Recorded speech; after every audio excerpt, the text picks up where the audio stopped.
আসসালামু আলাইকুম স্যার, কোন জুতা লাগবে আপনার? আমাকে এই মার্কেটের সবচেয়ে দামি জুতাটা দিতে পারবেন? কি কোন স্যার, সবচেয়ে দামি জুতা? এমন কইরা আজ পর্যন্ত কেউ চাইলো না। খারান, আমি এখনই জুতা লই আইতাছি।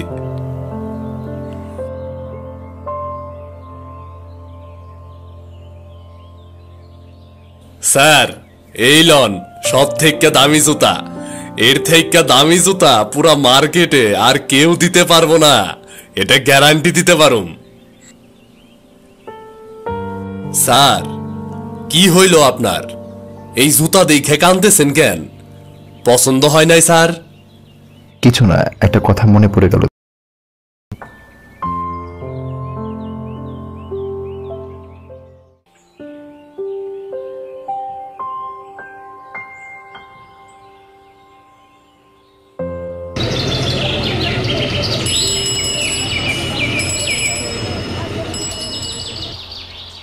আমি হামিম।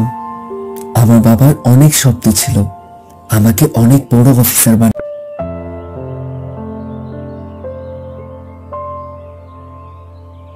আসসালামু আলাইকুম। হামিম কখন ঘুমিয়েছে? ওয়ালাইকুম আসসালাম। তোমার অপেক্ষা করতে করতে একটু আগেই ঘুমিয়েছে। খাওয়া দাওয়া করে ঘুমিয়েছে তো? হ্যাঁ, আমি নিজের হাতেই খাইয়ে দিয়েছি। তোমার এত দেরি হলো যে? ওভারটাইম করছিলাম, তাই আসতে দেরি হয়ে গেল। নিজের অবস্থা দেখেছো? এত ওভারটাইম কেন করো বলো তো? নিজের শরীরের দিকটাও তো খেয়াল রাখতে হবে নাকি? আমি সব তো আমাদের ছেলের জন্যই করছি। আমি পড়াশোনা করতে পারি নাই। আমি চাই আমার ছেলেকে অনেক বড় স্কুলে পড়াশোনা করাবো, একদিন অনেক বড় অফিসার হবে। আমাদের মতো দিন এনে দিন খাওয়ার অবস্থা যেন আমার ছেলের না হয়। সব ঠিক আছে, কিন্তু বড় স্কুলে পড়াতে তো অনেক খরচ। আমরা এত টাকা কোথায় পাবো? এমনিতেই তো আমাদের নুন আনতে পান্তা ফোরায়। কষ্ট যেহেতু করেছি, আর একটু না হয় করব, কিন্তু আমি চাই না আমার মতো আমার ছেলে অন্তত কারখানায় কাজ করুক। এখন হাত মুখ ধুয়ে এসো, আমি খাবার বাড়ছি। খেয়ে ঘুমিয়ে পড়ো, কাল সকালে আবার কারখানায় যেতে হবে। হ্যাঁ হ্যাঁ, তুমি ভাত নাও, আমি গোসলটা করে আসি। অনেক ভরে গেছে শরীরটা।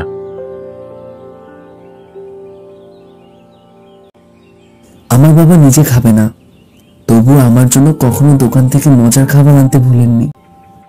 আমার জন্য দিনে 16 ঘন্টা কাজ করতেন, যাতে আমার বাবা আমার সব ইচ্ছা পূরণ করতে পারেন। বাবার কারখানায় কেউ যখন আমার কথা জিজ্ঞেস করত, তখন তিনি আমার ব্যাপারে প্রশংসা করতে ভুলতেন না।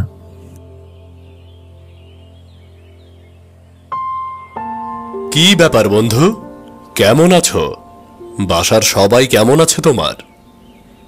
আলহামদুলিল্লাহ বন্ধু, ভালো আছি। বাসার সবাই ভালো আছে তো? তুমি কেমন আছো? আর তোমার ছেলের কি অবস্থা? আলহামদুলিল্লাহ, আমি ভালো আছি। তবে ছেলেটা না। কেন, তোমার ছেলের আবার কি হয়েছে? না, কিছু হয়নি। তবে ছেলেটা খুব দুষ্টু, একদম কথা শোনে না। পড়ালেখায় তো একদমই মন নেই। ও আচ্ছা আচ্ছা আচ্ছা, ঠিক হয়ে যাবে। এখনো তো ছোট। তবে আমার ছেলে মাশাআল্লাহ কোনো দুষ্টমি করে না, একদম শান্ত আমার ছেলেটা। আর পড়াশোনায় ও বেশ ভালো আর মেধাবী। আমি তো কালকেই ওকে একটা বড় স্কুলে ভর্তি করাবো। ইনশাল্লাহ আমার ছেলে একদিন অনেক বড় অফিসার হবে, দেখো। সেদিন আর আমাকে এখানে কাজ করতে হবে না, আমি শুধু আরামায়েশ করব। হ্যাঁ হ্যাঁ, তা দেখা যাবে। আগে সময় আসুক নাকি? খালিদ, এই নাও তোমার ওভারটাইমের টাকা। অসংখ্য ধন্যবাদ বস। আচ্ছা খালিদ, তুমি এত ওভারটাইম কেন করছো? এত টাকার কেন হঠাৎ করে তোমার দরকার পড়লো? আসলে বস, আমার ছেলেটাকে একটা বড় স্কুলে ভর্তি করাবো। ওখানে তো ফিস অনেক বেশি, তাই একটু টাকার দরকার। আপনার ছেলে সত্যি অনেক ভাগ্যবান যে এমন একটি বাবা পেয়েছে। কিন্তু আজকালকার বাচ্চারা এসব মনে রাখে না। মা বাবার সম্মান করতেই ভুলে গেছে এই জেনারেশন। না না বস, আমার হামিম মোটেও এমন নয়। ও কখনই এমন করবে না। দোয়া রইল আপনার ছেলের জন্য। যেন বড় হয়ে আপনার স্বপ্ন পূরণ করতে পারে। জি বস, ইনশাআল্লাহ। বস তাহলে আমি এখন যাই। আসসালামু আলাইকুম। ওয়ালাইকুম আসসালাম।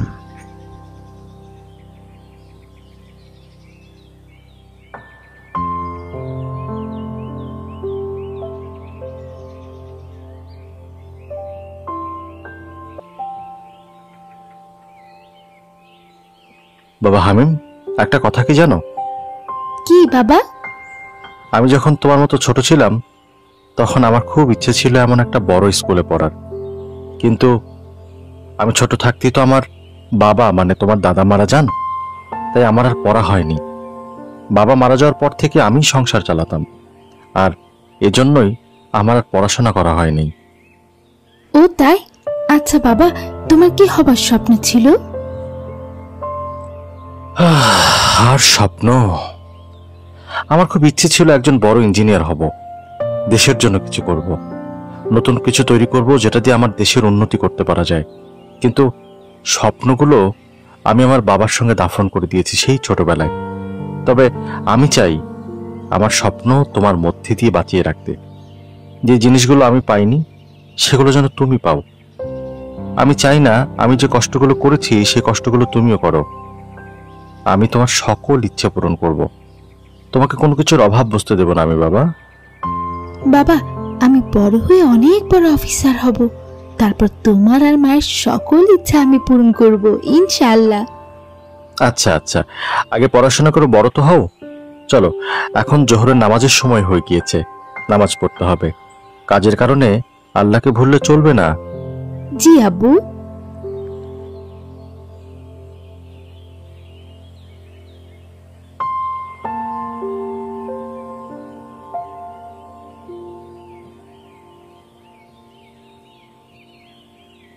খালিদ তার কারখানার কাজ শেষ করে বাড়ি ফিরছিল। তখন তার খুব ক্ষুধা লেগেছিল।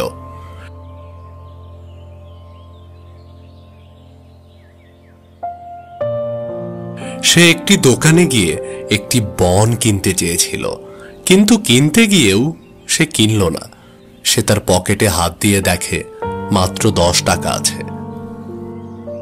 তখন সে আর বন না কিনে সে হামিমের জন্য একটা চকলেট কিনে বাড়ির দিকে হাঁটা শুরু করে।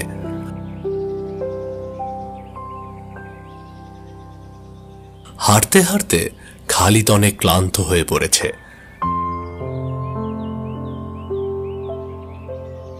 সে একটি চাপকল থেকে পানি খেয়ে 1 মিনিট বিশ্রাম নিয়ে আবার হাঁটা শুরু করে।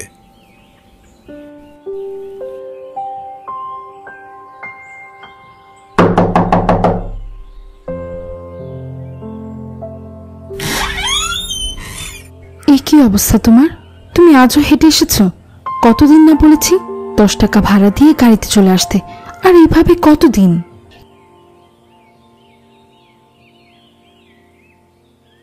আরে ব্যাপার না, ওসব নিয়ে তুমি ভেবো না তো।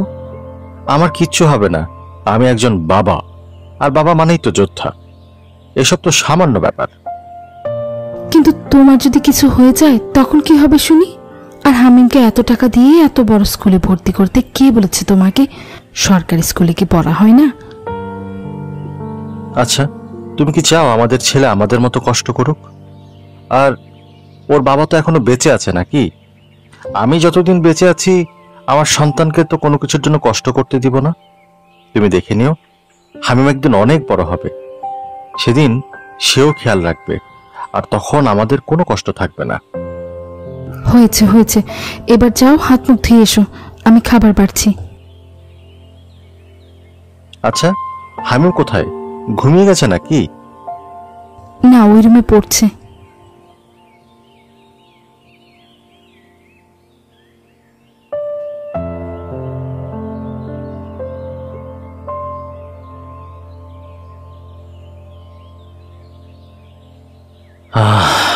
এই দৃশ্যটা দেখে আমার সকল ক্লান্তি আর কষ্ট দূর হয়ে গেল। আমার মনে হচ্ছে আমার কষ্টগুলো সার্থক হচ্ছে। আচ্ছা ঠিক আছে, এবার যাও তো হাত মুখ ধুয়ে এসো। হ্যাঁ হ্যাঁ হ্যাঁ, যাচ্ছি যাচ্ছি।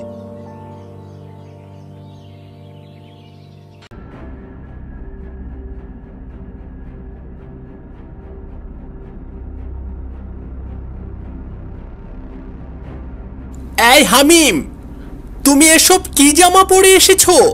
কি নোংরা আর সস্তা জামা! তুমি জানো না আমরা সবাই এখানে ভালো জামা, নতুন জামা, দামি জামা পরে আসি? আমারও নতুন জামা আছে, দেখো আমি আগামী দিন পরে আসবো।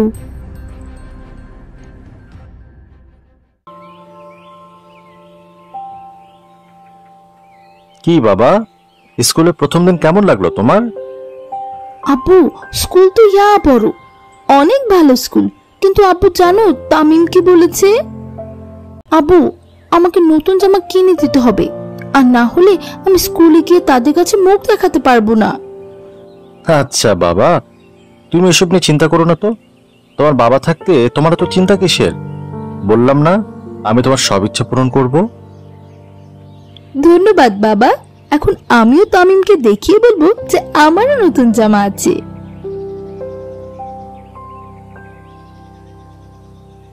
খালিদ তার কারখানায় অনেক কাজ করছে, অনেক ওভারটাইম করে টাকা ইনকাম করে যাচ্ছে। খালিদ তার হাতে থাকা টাকা গুনে গুনে যাচ্ছে, ঠিক তখন তার পায়ের জুতা ছিঁড়ে যায়। সে জুতা জোড়া হাতে নিয়ে দেখল কোন দিকে ছিঁড়ে গেছে। সেখানে আমরা দেখতে পাই ওই জুতায় এর আগে অনেকবার সেলাই পড়েছে। তারপর খালিদ একটি মুচির কাছে গিয়ে জুতাটা সেলাই করতে দিল। ধুর মিয়া, এই জুতার তো হায়াত শেষ। সেলাই দিতে দিতে এখন সুই ঢুকানোর জায়গা নাই। নতুন একটা কিনা নন মিয়া, এত কিপটামি করলে কি হয়?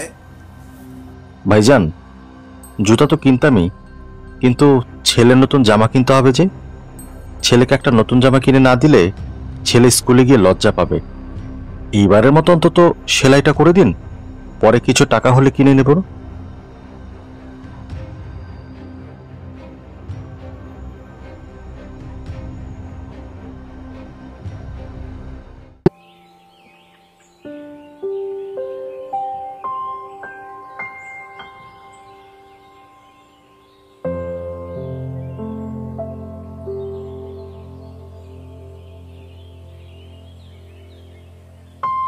তুমি কি পাগল হয়ে গেলে নাকি? একটা প্রবাদ আছে না, খাবার নেই খেলবার শখ। এমনিতেই টাকা পয়সা নেই, তুমি আবার ছেলের জন্য নতুন জামা কিনতে গেলে কেন? বাহ, ছেলে নতুন স্কুলে গিয়েছে, তার নতুন বন্ধু হয়েছে, সবাই নতুন জামা পরে যাবে, আর সে কি পুরাতন জামা পরে যাবে বলো? কি দরকার ছিল এত বড় স্কুলে ভর্তি করার? সাধ্যের মধ্যে থাকতে হয় আমাদের, আমরা মধ্যবিত্ত পরিবার, আমাদের এত শখ থাকতে নেই। আর তুমি যে ছেলের সব ইচ্ছে পূরণ করছো, ধীরে ধীরে আরো সাহস বেড়ে যাবে, বড় বড় জিনিস চাওয়া শুরু হয়ে যাবে, তখন পারবে সব আবদার পূরণ করতে। দেখো দেখো, আমার বাবা মা মারা যাওয়ার পর আমি বাস্তবতা দেখেছি। বাবা না থাকায় আমাকে অনেক কিছু সহ্য করতে হয়েছে, আমি করেছি। কিন্তু আমার ছেলের তো বাবা আছে, সে কেন কষ্ট সহ্য করবে? যতদিন আমি বেঁচে আছি ততদিন আমি আমার ছেলের সব ইচ্ছা পূরণ করে যাব। বুঝলাম, কিন্তু ছেলে বড় হয়ে যদি আমাদের ভুলে যায়, তখন যদি আমাদের পর করে দেয়? দেখো দেখো, আমি আমার ছেলের জন্য যা করছি তা একেবারেই নিঃস্বার্থভাবে। আমি যদি আজকের এই কাজের বিপরীতে তার কাছে কোনো কিছু চাই, তবে সেটা হয়ে যাবে স্বার্থ। আমি আমার ছেলের কাছ থেকে কোনো কিছু আশা করি না। তোমাকে দেখার জন্য আল্লাহ তো আছেনই, আর ছেলে যদি আমাদের জন্য মঙ্গলময় হয় তবে আল্লাহ তাআলা অবশ্যই তাকে সেই বুঝ দান করবেন। নিশ্চয়ই আল্লাহ আমাদের ছেলের উপর রহমত ও বরকত দান করেছেন, আর তাই আমাদের ঘরে সন্তান দিয়েছেন। আল্লাহ যদি চান তবে কি না করতে পারেন। তোমার সাথে না কথাই পারবো না। শোনো, আল্লাহ আমাকে বাবা বানিয়েছেন, আর আমি কেবলমাত্র সেই দায়িত্বটাই পালন করছি। প্রতিদান দেওয়ার মালিক তো তিনি। আচ্ছা যাই, অনেক কথা হলো, এবার একটু খেতে দাও, খেয়ে ঘুমিয়ে পড়বো। কাল সকাল সকাল আবার কারখানায় যেতে হবে। আচ্ছা দিচ্ছি দিচ্ছি। হামিম নতুন জামা পরে স্কুলে যায় তামিমদের দেখানোর জন্য। সে তামিমদের কাছে যায়, আর তামিমরা ফোনে গেম খেলছিল।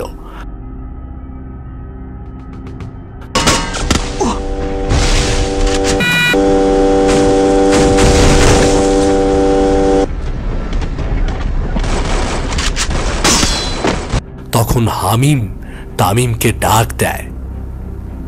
তামিম দেখো, আজকে আমিও তোমার মতো নতুন জামা পরে এসেছি। আহ হামিম, বিরক্ত করিস না তো, দেখছিস না গেম খেলছি। না মানে নতুন জামা দেখাতে এসেছিলাম। নতুন জামা পরেছিস তো কি হয়েছে, আমরা রোজ নতুন জামা পরি, এটা আবার দেখানোর কি হলো? যা তো যা, দেখছিস না আমরা গেম খেলছি। ও কি আর গেম বুঝে? দেখছিস না ওর কাছে ফোন নেই? কোথা থেকে যে এই মিডিল ক্লাসগুলো উঠে আসে এত বড় স্কুলে। যা তো হামিম, বিরক্ত করিস না আমাদের।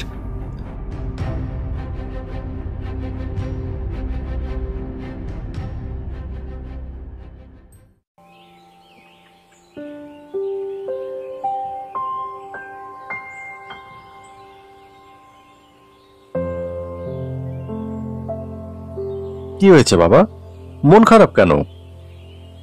আব্বু, আমি আর ওই স্কুলে যাব না। কেন, কি হয়েছে তোমার? কেউ কিছু বলেছে? ওখানে কেউ আমাকে ভালোবাসে না। তো হামিম, বিরক্ত করিস না আমাদের। আরে এই ব্যাপার, এতে মন খারাপ করার কি আছে? একটা ফোনই তো, বাবা বেতন পেলে এবার ঠিক তোমাকে ফোন কিনে দেবে।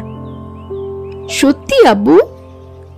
হ্যাঁ হ্যাঁ সত্যি, তবে তোমাকে ভালো করে পড়াশোনা করতে হবে এবং ক্লাসের ফার্স্ট বয় হয়ে সবাইকে দেখিয়ে দিতে হবে। ইনশাআল্লাহ আব্বু, আমি ফার্স্ট বয় হয়ে দেখিয়ে দেব। তাহলে চলো ঘুমোতে চলো, দেরি হলে আমরা আবার ফজরের নামাজের জন্য উঠতে পারবো না।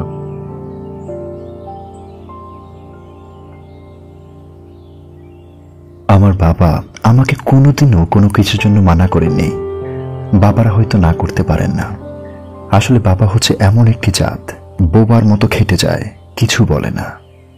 মা তো 10 মাস গর্ভে রেখে কষ্ট করেন, আর বাবা জন্মের পর থেকে ছেলে নিজের পায়ে দাঁড়ানোর আগ পর্যন্ত কষ্ট করে যান। মাকে আমরা সহজেই বলে দিতে পারি, মা আমি তোমাকে ভালোবাসি, কিন্তু বাবাকে আমরা বলতে পারি না।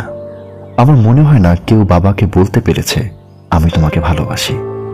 আমিও তেমনই, আজও আমি বাবাকে বলতে পারিনি যে আমি আমার বাবাকে কতটা ভালোবাসি।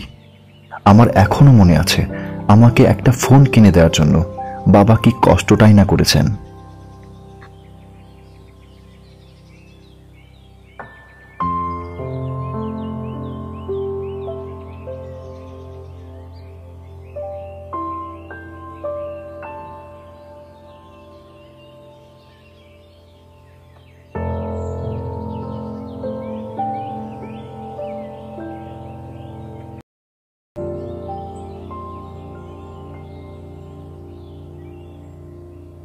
খালিদ, কি ব্যাপার, তুমি এখনো বাসায় যাওনি?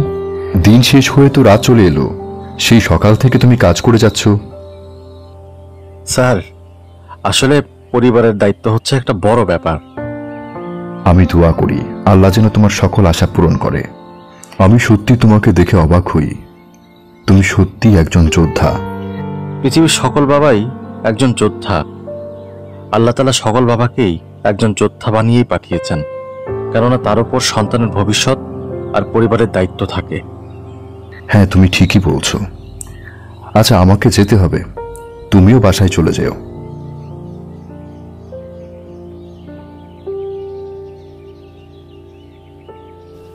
খালিদকে আবার কাজ করতে দেখা যায়।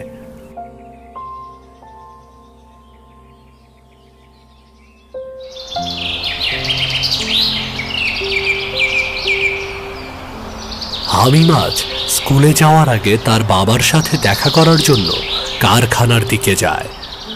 হামিম দূর থেকে দাঁড়িয়ে তার বাবার পরিশ্রম দেখে আর মন খারাপ করে। সে তার বাবার কাছে যাবে, ঠিক তখনই কাজ করতে করতে খালিদ মাথা ঘুরে পড়ে যায়। হামিম চিৎকার দিয়ে বাবা বলে খালিদের কাছে যায় এবং ব্যাগ থেকে পানির বোতল বের করে মুখে পানি ছিটিয়ে দেয়। খালিদের জ্ঞান ফিরলে হামিম তাকে পানি খাওয়ায়। আব্বু, কি হয়েছে তোমার? না না, কিছু হয়নি বাবা, কিন্তু তুমি এখানে কেন? আব্বু, তোমার সাথে দেখা করে স্কুলে যাব বলে এইদিকে আসলাম। কি হয়েছে তোমার? তুমি পড়ে গেলে কেন? তোমার বাবা প্রতিদিন 16 থেকে 18 ঘন্টা কাজ করেন এখানে। ক্লান্তি আসলেও কাজ থামায় না বা ছুটি নেয় না, তোমাকে ভালো স্কুলে পড়ানোর জন্য আর তোমার সকল ইচ্ছা পূরণ করার জন্য সে নিজে না খেয়ে দিন রাত কাজ করে যাচ্ছে। যাও, তোমার বাবাকে নিয়ে বাসায় যাও, আর ওনার বিশ্রাম প্রয়োজন।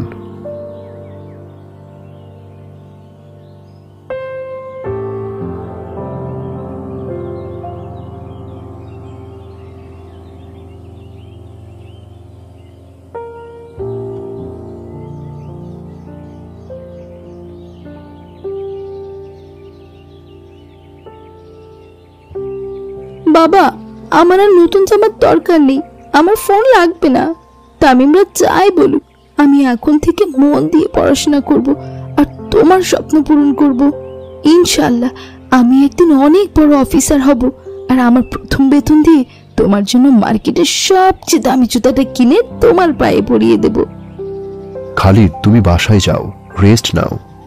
তোমাকে 7 দিনের ছুটি দিলাম, একদম সুস্থ হয়ে কাজে ফিরো, ঠিক আছে? জি স্যার, ধন্যবাদ আপনাকে, অনেক ধন্যবাদ।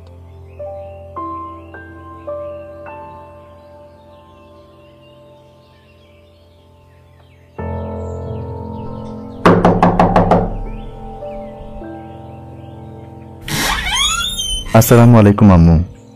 আব্বু কোথায়? ওয়ালাইকুম আসসালাম। এই তো ভেতরে আছে, যা।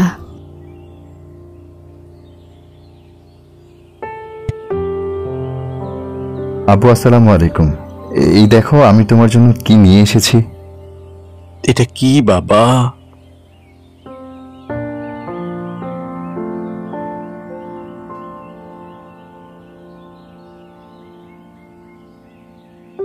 মনে আছে আব্বু, ছোট থাকতে তোমায় কথা দিয়েছিলাম, যেদিন চাকরির প্রথম বেতন পাবো সেদিন তোমার জন্য মার্কেটের সবচেয়ে দামি জুতোটা কিনে আনবো।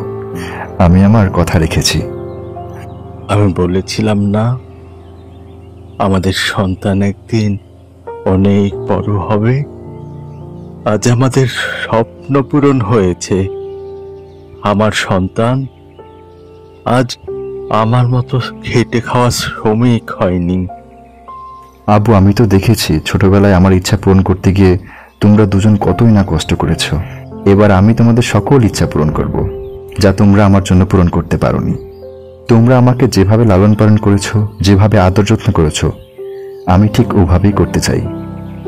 আমি আল্লাহর কাছে শুকরিয়া আদায় করি তোমাদের ঘরে আমাকে জন্ম দেওয়ার জন্য।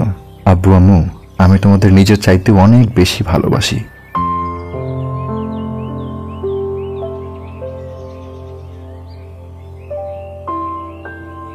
আমরা আমাদের বাবা মায়ের কষ্টকে বড় হলে ভুলে যাই। তাদের প্রতি যে আমাদের একটা দায়িত্ব আছে সেটা আমরা ভুলে যাই। অথচ একজন বাবা কত না কষ্ট করে আমাদের লালন পালন করে, দিন রাত কাজ করে, নিজে না খেয়ে নিজের জন্য নতুন জামা না কিনে আমাদের জন্য নতুন জামা কিনে দেয়। মা আমাদের কষ্ট করে বড় করে তোলেন, অথচ আমরা বাবা মাকে সম্মান দিতে জানি না। আমাদের উচিত ওনাদের বৃদ্ধ বয়সে ওনাদের ঠিক ওইভাবে যত্ন নেওয়া যেভাবে ওনারা আমাদের ছোটবেলায় যত্ন নিতেন। ভালো থাকুক বাবা মা নামক পৃথিবীর সকল যোদ্ধা এবং মমতাময়ী মায়েরা।